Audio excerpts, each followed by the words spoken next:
Bismillahirrahmanirrahim. Assalamualaikum warahmatullahi wabarakatuh. Alhamdulillah. Selamat pagi teman-teman. Bagaimana kabarnya hari ini? Semoga teman-teman semua selalu keadaan sehat dan semangat lagi untuk mengikuti kegiatan belajar. Hari ini kita akan melanjutkan kegiatan belajar kita pada mata pelajaran fikih di kelas 3. Teman-teman sudah siap belajar? Baik, sebelum kita mulai kegiatan belajar kita hari ini, yuk kita awali dulu dengan membaca doa bersama-sama. Bismillahirrahmanirrahim. Rabbi zidni ilma warzuqni fahma. Amin. Alhamdulillah, kita sudah mengawalinya dengan membaca doa. Semoga Allah meridhoi kegiatan belajar kita hari ini, sehingga kita diberi kemudahan dan kelancaran dalam belajar. Teman-teman, hari ini kita akan melanjutkan kegiatan belajar kita pada mata pelajaran fikih di kelas 3. Pada minggu lalu kita sudah belajar tentang apa itu puasa Ramadan, teman-teman. Masih ingat? Ya, kita sudah belajar tentang apa itu pengertian puasa, apa saja syarat-syaratnya, kemudian hal-hal yang membatalkan puasa, dan siapa saja sih orang yang diperbolehkan tidak berpuasa. Nah, kali ini kita akan melanjutkan kegiatan belajar kita masih berkaitan dengan bulan Ramadan, yaitu tentang keutamaan bulan Ramadan. Bulan Ramadan adalah bulan yang sangat mulia, yang selalu ditunggu-tunggu oleh semua umat muslim di seluruh dunia. Nah, di dalam bulan Ramadan terdapat keutamaan atau keistimewaan. Teman-teman sudah tahu apa saja itu keutamaan bulan Ramadan? Yuk kita pelajari satu persatu. Yang pertama, bulan Ramadan adalah termasuk waktu yang sangat mustajab untuk berdoa. Allah Subhanahu wa Ta'ala akan mengabulkan doa orang yang sedang berpuasa, seperti sabda Nabi yang berbunyi, salasatun la turadu da'watuhum as-shaimu hatta yuftira wal imamul adilu wal da'watul mazlumi, yang artinya 3 orang yang doanya tidak tertolak adalah: 1. Orang yang berpuasa sampai ia berbuka, yang kedua, pemimpin yang adil, dan yang ketiga adalah orang yang dizalimi. Hadis riwayat Tirmidzi.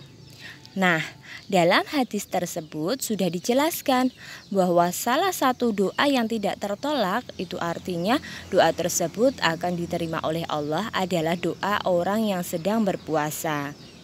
Nah, teman-teman, beberapa bulan yang akan datang kita akan memasuki bulan Ramadan. Kita harus berpuasa dengan sungguh-sungguh dan menjaga puasa kita, sehingga doa-doa yang akan kita panjatkan kepada Allah akan diterima Allah. Kemudian untuk keutamaan bulan Ramadan yang kedua, yaitu di dalam bulan Ramadan terdapat malam yang penuh keberkahan dan kemuliaan. Nah, malam ini disebut malam Lailatul Qadar. Malam Lailatul Qadar ini terdapat di 10 malam yang terakhir di bulan Ramadan.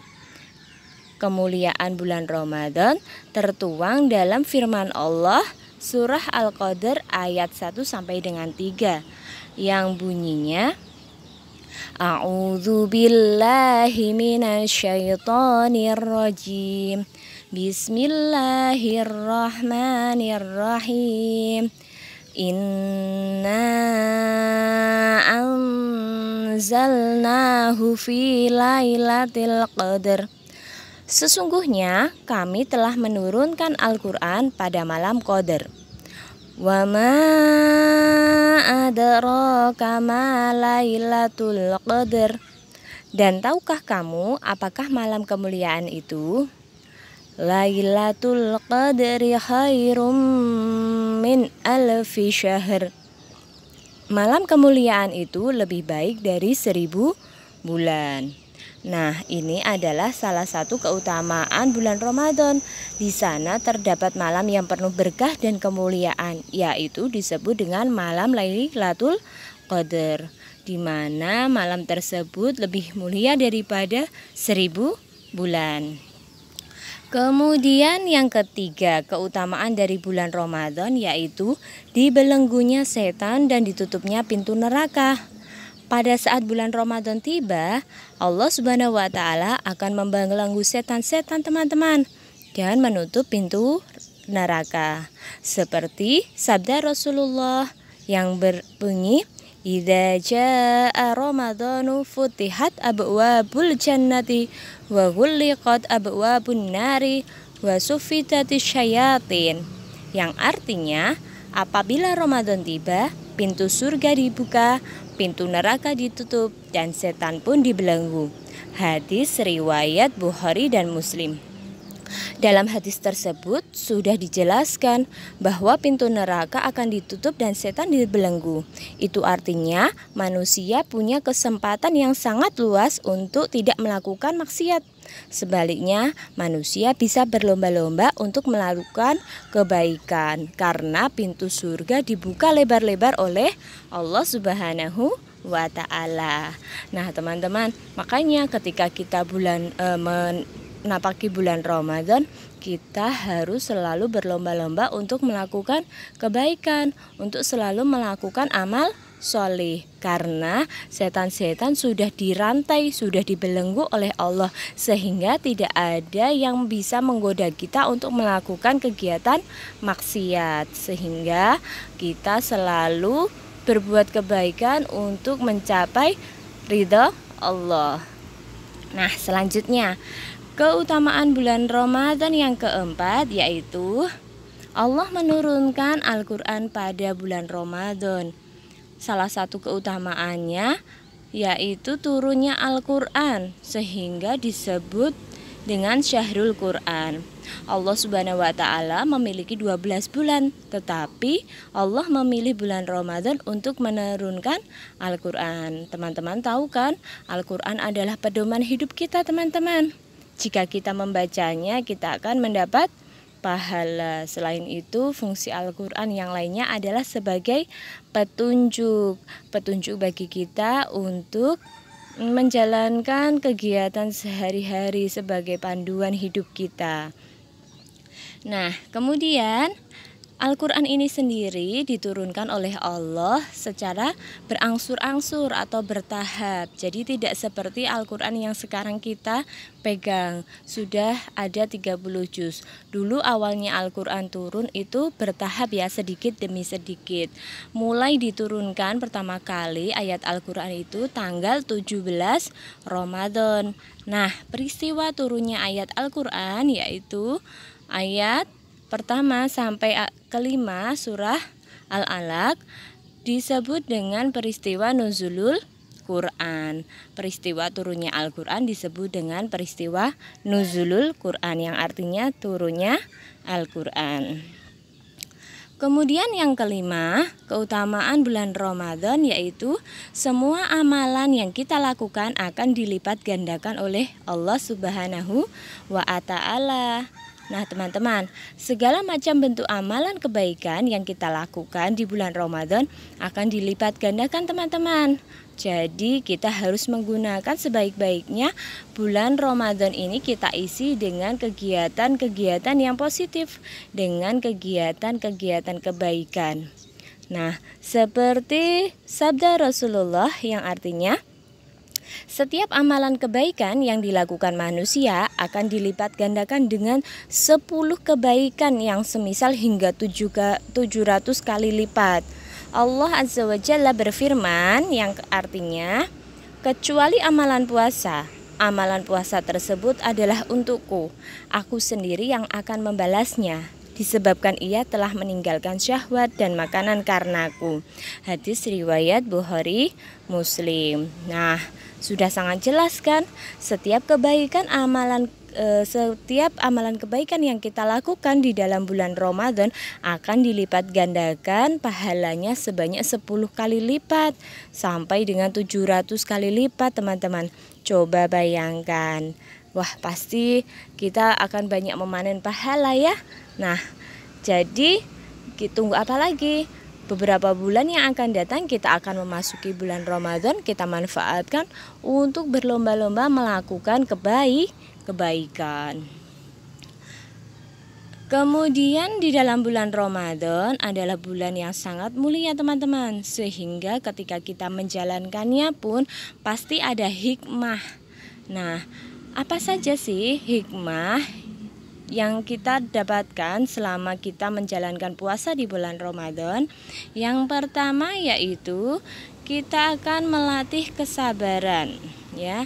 Di dalam puasa kita tidak boleh marah-marah, kita harus bersabar. Kemudian yang kedua, meningkatkan ketakwaan. Dan yang ketiga, menyehatkan badan. Yang keempat, menumbuhkan kasih sayang kepada fakir miskin. Dan yang kelima, menghindari diri dari perbuatan keji. Nah, teman-teman, sekarang kita sudah tahu kan apa saja keutamaan dan hikmah puasa pada bulan Ramadan. Kita ulang lagi, hikmah puasa pada bulan Ramadan yaitu yang pertama adalah melatih kesabaran, tahan amarah, jangan mudah marah ya. Karena kalau kita marah pada saat bulan Ramadan, puasa kita akan berkurang pahalanya. Kemudian kita harus selalu meningkatkan ketakwaan kepada Allah Subhanahu wa taala, selalu mendekatkan diri kepada Allah, kemudian melakukan kebaikan ya. Tentu di dalam menjalankan ibadah puasa, badan kita akan menjadi lebih sehat karena pola makan kita teratur. Kemudian asupan makan kita juga terjaga. Kita tidak akan mudah makan makanan yang tidak menyehatkan. Kemudian yang keempat yaitu menumbuhkan kasih sayang kepada fakir miskin ya. Karena tadi sudah disebutkan bahwa ketika kita menjalankan ibadah puasa pada bulan Ramadan, banyak-banyaklah berlomba-lomba dalam melakukan kebaikan. Salah satunya adalah dengan berbagi kepada fakir miskin. Kemudian yang terakhir yaitu ketika kita menjalankan puasa, kita akan menghindarkan diri kita dari perbuatan keji, perbuatan yang tidak baik. Baik, selanjutnya karena kita sudah selesai belajar tentang keutamaan bulan Ramadan, tugas teman-teman yaitu mengirimkan voice note tentang keutamaan bulan Ramadan dan hikmah puasa di bulan Ramadan. Yang kedua, teman-teman bisa mengerjakan latihan 1 dan latihan 2 di halaman 115. Ini tidak perlu difotokan dan juga tidak perlu dikirimkan, nanti akan Bu Guru kirimkan pembahasannya ya. Kemudian yang ketiga, teman-teman harus mempersiapkan diri karena kita akan mengadakan ulangan harian pada hari Kamis 18 Februari 2021 dengan materi puasa Ramadan dan keutamaan bulan Ramadan, bab 1 dan bab 2. Nah, teman-teman, kegiatan belajar kita tentang keutamaan bulan Ramadan hari ini telah selesai. Jangan lupa untuk tugas-tugasnya dikerjakan ya. Kemudian terima kasih telah mengikuti kegiatan belajar hari ini. Dari Bu Guru cukup sekian. Wassalamualaikum warahmatullahi wabarakatuh.